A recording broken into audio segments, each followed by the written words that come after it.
Canelo-Chavez? It's going to be a war. They both don't like each other, and it's going to be a war. Canelo's not, because of his activity, faster guy, you don't think Canelo tears him up? You think he has a tough fight on the 6th? I think that they both have two tough fights in front of them. The first fight Chavez has is against the weight, Right. against the scale. So he has to make weight first, and after that, Canelo is going to have a tough fight in front of him. So is Julio. So it's a 50-50 chance, 50-50 shot, 50-50. Yeah, 50. That's the way I see it, because even though Julio might come in much heavier and have the weight advantage, we still don't know. There's still a lot of doubt whether he can make 164.5 and come in strong. Yeah. Because he might be at risk where he's losing 1 pound too much, and even half a pound too much might be too much if you cannot lose it. If your body just cannot take it off and you make it, you're gonna drain yourself, and you're not gonna be able to recover within the 24 hours to come into the fight the next day. So that's the question here. If he's able to recover, then he should be good, but it's still gonna be entertaining. It's 50-50 no matter what. That's the way I see it. And of course, last one, fingers crossed. Do we get Canelo Triple G in September if both guys win, or are the critics right? Canelo's gonna play games, or not even Canelo, his team, whatever you want to call it. I don't think it's Canelo. Canelo's a brave fighter. He has fought in tough opposition, but you have to understand the business side of it. They might just be giving it a little more time. Seems like we've had enough time, though.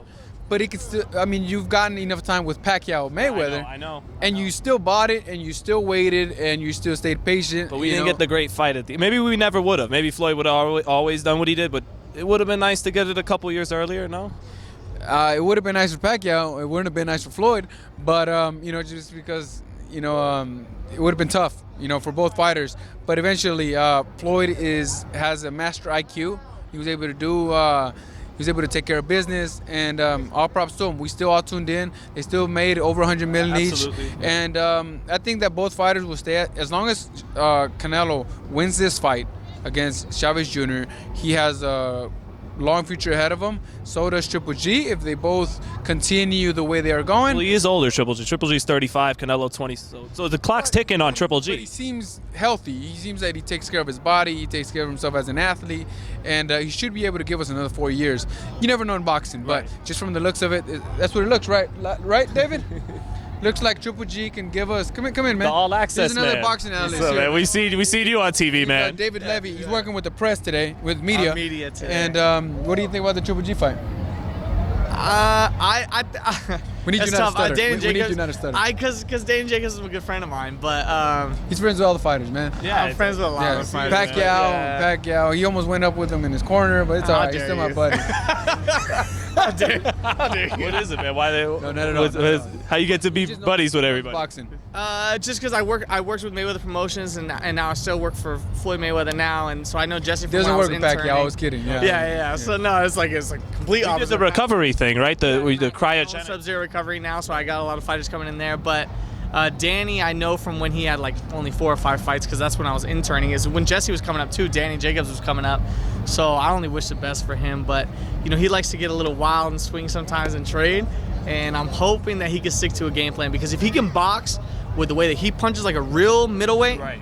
he could catch Triple G. The way Triple G was getting caught by Kell Brook, I think that he can get stopped. If that's Jacobs. Yes, if that's Danny Jacobs fighting like Kell Brooks was fighting, I think he could stop Triple G. But Danny gets caught, and he likes to trade, and so that's why the fight's exciting, and that's why I mean we're flying out there Thursday to go see. Yeah, us too. Yes. Together. So if Jacobs goes down, he's going down punching. That's for sure. It'll be fun while it lasts. Oh, it'll be fun while it lasts. Yeah. And honestly, I don't count Danny Jacobs out. And I'm going to bet a little bit on him. I'm not a big bettor, but I'm going to bet a little bit because the odds are so crazy. 9-1? It is like, I think it's 7-1 or 8-1, which I think is way too much, because Danny Jacobs is a full-blown middleweight. He can box and he can punch. And the only time he lost was, a couple days after his grandmother had passed away. So, and we're going to be there with Lloyd Banks. Lloyd is a big fan of Jacobs. And he is. He got all the rappers coming out. So got all the rappers coming out. Go clubbing with G-Unit? I don't know. Jesse's got to pull that one out. I don't know about that. I don't know G-Unit. I know if Vicente Fernandez, we could bring him down. But it is St. Patrick's Day. You brought Day. Banks up, man. It's St. Patrick's Day weekend, so we'll be out having a good time. I was been saying, hey, New York, hit us up. Hit up David Levy. D Levy on Instagram. What is it? D-L Levy. And at Sub-Zero Recovery, we're coming out for St. Patrick's Day. Jessie Vargas is champ. We're bringing him out, and He wants to know what's going on in New York. The sight in the game, 'cause see the boxing voice.